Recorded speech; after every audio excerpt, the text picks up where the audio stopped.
Every mountain needs someone to climb it. Every ocean needs someone to dive in. Every dream needs someone to wish it. Every adventure needs someone to live. My competitive edge is being able to create motion or movement with my teams to inspire them to achieve more than they believe is possible.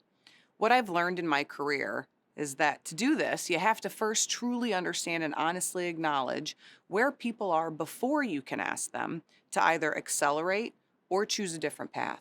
You don't take a chance, you'll never know what's in store. Just do you. Somebody's got to be a star. Just do you. Somebody's got to raise the. Well, one way to do this, which sounds very simple, is by consistently communicating the meaning of what we do and why we do it. When we're very intentional about what is truly meaningful and letting that be the powerful force that drives our decisions, we can create environments where people don't just survive, but they actually thrive. As with everything in life, when people are truly able to attach a meaning to something, whether it be a project, an event, or a celebration, that meaning is always accompanied by a feeling. And people are motivated when they feel something, not just when you tell them to do something. So when each and every person on the team feels that they have a meaningful impact, the output and actions are really significant.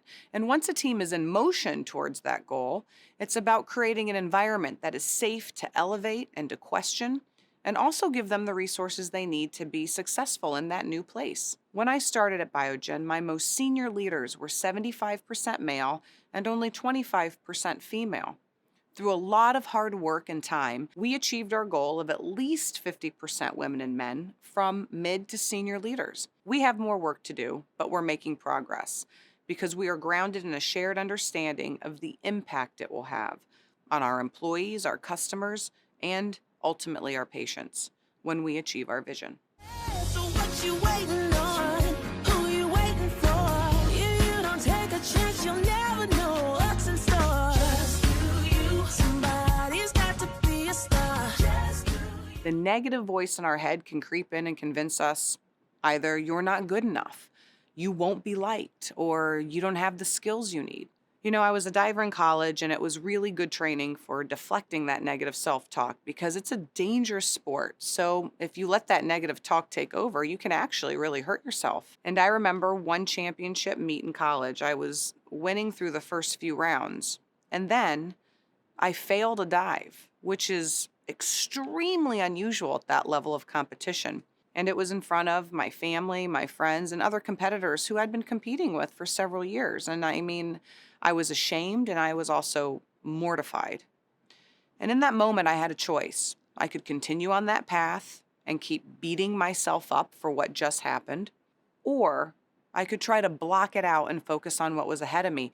Either way, I had to get back up on that diving board.